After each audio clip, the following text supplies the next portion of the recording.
Salut tout le monde, très urgent. Aujourd'hui, vendredi 22 août 2025, l'heure est très grave. L'un des plus grands camps militaires du Mali, le camp militaire de Farabougou vient de tomber aux mains des terreaux il y a 2 jours de cela. Ça a été confirmé. Toute la population de la ville de Farabougou vient de quitter la ville. Le maire même a fait, le maire adjoint, Zoumana, voilà, le maire adjoint a fait un communiqué par rapport à cette... Il s'appelle Zoumana Koulibaly. Le maire a confirmé que la population de Farabougou est en train de quitter le camp militaire de l'armée malienne. L'un des plus grands camps militaires de l'armée malienne est tombé aux mains des terreaux. Voilà pourquoi moi je dis, je suis de cœur avec l'armée malienne. On doit éviter les querelles internes à Bamako, les querelles politiciennes qui se déroulent à Bamako. Et pire encore, les terreaux ont exécuté à Menaka. C'est chaud, hein? À Menaka, les terreaux ont exécuté le président de la société civile, Sidi Barka. Voilà sa photo ici. Ça a été confirmé par le journal du Mali. Ce monsieur vient d'être... C'est le président de la société civile de la région de Menaka. Il vient d'être exécuté par Daesh, l'un des plus grands terreaux. Il vient d'exécuter le président de la société civile de Menaka. Maintenant, qu'est-ce qui se passe comme on appelle là? Je ne vais pas montrer les images pour le respect que j'ai envers l'armée malienne, mais j'ai des vocaux dont le maire même, c'est le maire même qui a confirmé que la ville de Farabougou vient de tomber aux mains des terreaux. On n'a pas vu les drones. Depuis 3 jours, il y a les combats. L'armée, la majeure partie des soldats maliens, ils ont quitté là-bas.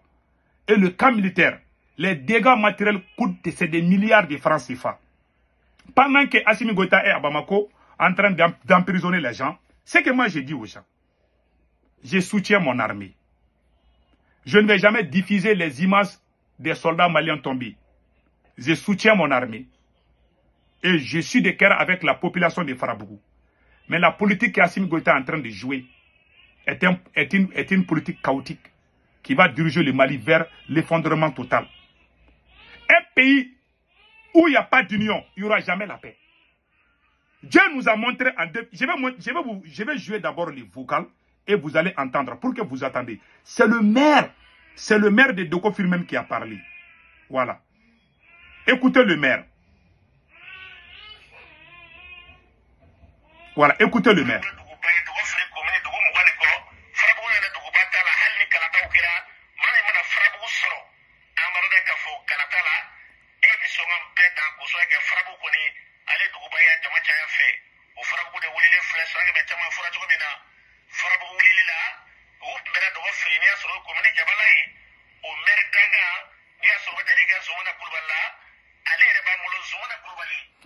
Le journaliste vient de dire, les gens qui ont confirmé la prise de Farabougou par les terreaux, ils sont tous à Bamako là-bas. Il ne faut pas dire que les gens qui sont à l'extérieur là, c'est eux qui nous envoient des nouvelles. C'est que les vocales là, c'est un journaliste qui est à Bamako même. Ils sont tous à Bamako là-bas. C'est le maire même qui vient de confirmer. Écoutez, le maire adjoint, il s'appelle Zoumana Koulibaly. Il a confirmé. Il dit que tout le monde vient de quitter là-bas. Écoutez ça très bien. Zoumana Koulibaly, écoutons.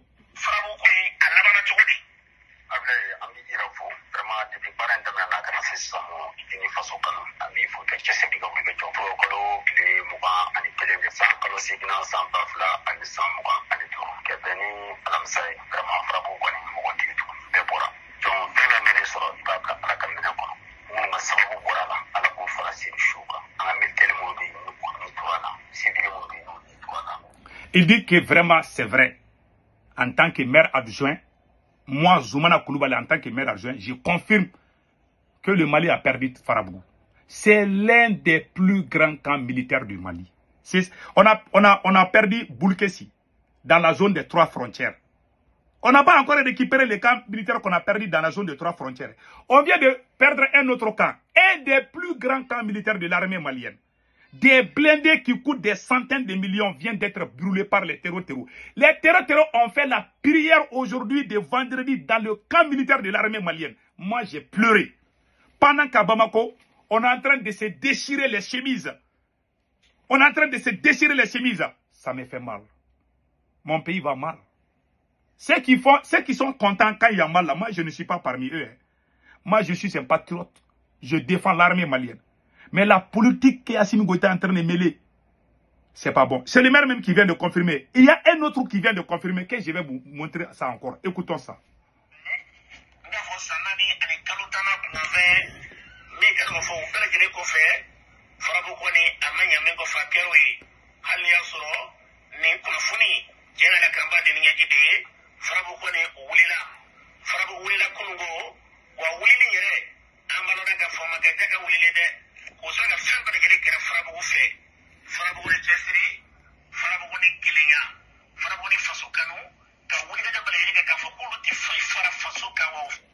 Et disent qu'ils saluent la population de Farabougou.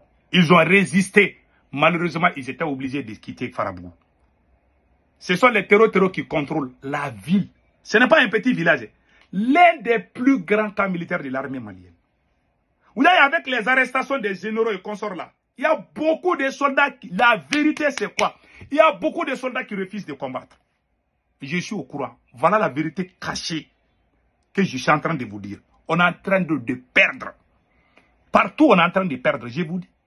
Il n'y a même pas eu assez de combats. Il y a quelques soldats qui sont restés, qui veulent résister. On les a tous exécutés.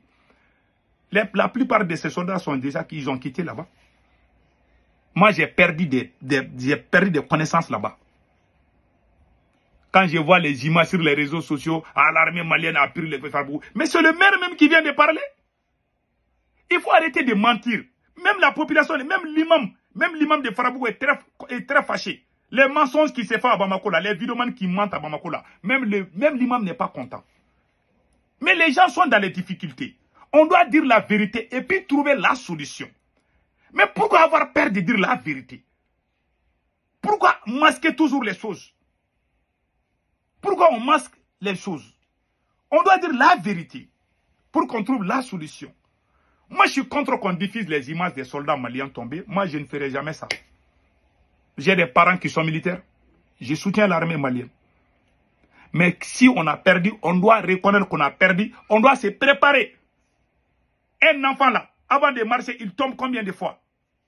Nous tous, avant de commencer à marcher, on marchait à 4 panneaux. Après, on a commencé à marcher, on tombe, on marche, on tombe. Finalement, on est resté, on a résisté. Ainsi va la vie. Il y a le haut et le bas. Acceptons la défaite et préparons-nous encore pour aller reconquérir les endroits perdus. Mais Dieu a montré qu'il aime les Maliens. Les Maliens prennent Dieu comme leur grand-père. Certains Maliens prennent Dieu comme leur grand-père. En 2020, tout ça c'est la faute à Assimi Goïta. Depuis qu'Assimi Goïta a commencé à empêcher le ministre de la Défense, voilà aujourd'hui, avec les arrestations, avec les problèmes au haut sommet de l'État, voilà, et regardez sur le terrain. Au moment où je vous parle, on est en train d'exécuter. On est en train d'exécuter. On a exécuté le président de la société civile. Il s'appelle Sidi Barka. Voilà sa photo ici. Ça aussi, ça s'est passé à Ménaka. Différent de Farabougou. Parce que Farabougou, je pense que Farabougou fait partie de la région de Ségou. Et regardez ce monsieur-là. Il vient d'être exécuté par les terreaux. Qu'est-ce qui s'est passé? Il a été pris depuis le mois de mai. C'est hier qu'on a appris qu'il a été exécuté. Exécution de Sidi Barka, président de la société civile enlevé depuis le mois de mai. Le président de la société civile de Ménaka, Sidi Barka, a été exécuté après son enlèvement survenu le 19 mai 2025 en pleine ville. On confirmé plusieurs sources locales. Conseiller pédagogique au centre d'animation pédagogique et figure reconnue de l'Union nationale des travailleurs du Mali, il avait été amené par des hommes armés alors qu'il regagnait son domicile après la prière du soir. Son exécution a été attribuée aux combattants de l'État islamique dans le Grand Sahara, groupe qui contrôle depuis plusieurs années de vastes zones autour de Ménaka. Depuis 2022, l'organisation est responsable de massacres et de déplacements massifs des civils dans la région. Les méthodes d'exécution rapportées dans ces cas, incluant les mises en scène avec les tenues oranges, caractéristiques de Daesh, rappelant celles déjà utilisées par le groupe dans d'autres contextes. Aux côtés de Sidi Barka, plusieurs autres otages ont perdu la vie. Parmi eux figurent Amadou Aga Mohamed, berger Touareg, des citoyens arabes, un musicien et d'autres habitants de la région de Ménaka ont été exécutés. Certaines victimes ont été forcées de creuser leur propre tombe avant d'être abattus. D'autres ont été exécutés sommairement. Les images circulent sur les réseaux sociaux. Les témoignages recueillis dans la ville confirment la brutalité des faits. Ces exécutions interviennent dans un climat marqué par l'emprise croissante de l'État islamique dans le Grand Sahara sur la zone de Ménaka, où la population civile demeure exposée aux violences récurrentes, aux enlèvements, aux représailles. Source, Journal du Mali. C'est le Journal du Mali qui a publié ça. Donc, voilà, c'est le Journal du Mali qui a publié ça. Voilà, entre autres, ce qui vient de se passer. Donc, que Dieu bénisse. Que Dieu bénisse. Que, voilà, ce qu'on vient d'apprendre. Voilà. Ça ne vient pas de moi, ça vient du Journal du Mali. Voilà. Donc, voilà, en quelque sorte, ce qui se passe. Depuis que Assimi Goïta a commencé ses petits jets à Bamako, la chaîne de commandement ne tient plus. 100%. Il y a des choses que je ne vais pas dire. Il y a des choses que je ne vais pas dire. Ça ne va pas dans les casernes militaires. Ce monsieur, tant qu'il est président, rien ne changera au Mali. Ce monsieur est là pour son intérêt personnel.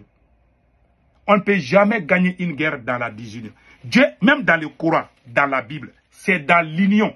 Même nos grands-parents ont dit que c'est l'union qui fait la force. Quand vous n'êtes pas unis, vous ne gagnerez rien. Et vous n'aurez aucun bonheur. Mais quand vous êtes unis, les bonheurs tombent. Faisons la comparaison. En 2022, Choguel Kokala Maïga était en pleine fonction de Premier ministre. Le ministre de la Défense de Camara faisait son travail. Tout marchait pour le Mali. Le Burkina a fait ce que le Mali a fait. Le Burkina a dit qu'il veut être comme le Mali. Le Niger a fait la même chose comme le Mali. Parce que Dieu a montré au peuple malien, quand vous êtes unis, voici le bonheur. Mais quand les nègres, je ne sais pas si c'est la malédiction, depuis qu'ils ont commencé les petits jeux là, alors le malheur commence à tomber encore. Tant qu'on n'est pas unis, on ne gagnera rien. Tant que les arrestations, les abus du pouvoir continuent, le karma va frapper. Ça c'est clair. Il faut qu'on revoie Dieu. Il faut qu'on fasse ce que Dieu a dit. Travaillons dans la dignité. Évitons les abus. Évitons l'injustice. Évitons les mensonges. Travaillons dans la dignité. Tant qu'on ne retourne pas sur ça, ça va être pire que ça. Il y aura d'autres humiliations pires que ça. Ce n'est pas mon souhait. Dans le Coran, dans la Bible, même nos grands-parents ont dit ça. Avant même qu'on ne connaisse les religions. C'est des choses naturelles. Tant que tu es sur le bon chemin, Dieu va te rehausser. Mais quand tu triches, Dieu te montre que tu as triché et tu vas échouer. En bon entendeur, salut. Que Dieu protège l'armée malienne. Je fais cette vidéo. C'est une leçon de vie. C'est une leçon. Le chemin qu'Assimi Goïta a pris, les arrestations des généraux là, les arrestations des gens à gauche, à droite, ça a démoralisé les troupes. Je vais être honnête avec vous. Celui qui ne me croit pas, allez-y appeler les habitants de Farabougou. Allez-y faire vos propres enquêtes. Vous allez voir réellement. Il y a des choses que je ne vais pas dire sur les réseaux sociaux. Il y a beaucoup de militaires qui ne veulent plus se battre. Parce qu'ils voient ce qui se passe. C'est la vérité. On doit dire la vérité et puis trouver la solution. Parce qu'il y a des salauds qui vont se dire, ah, c'est quoi, pourquoi tu as dit ça? Non, on ne peut plus dire la vérité dans ces pays. On ne peut plus dire la vérité. On va dire la vérité pion. Que Dieu protège l'armée malienne.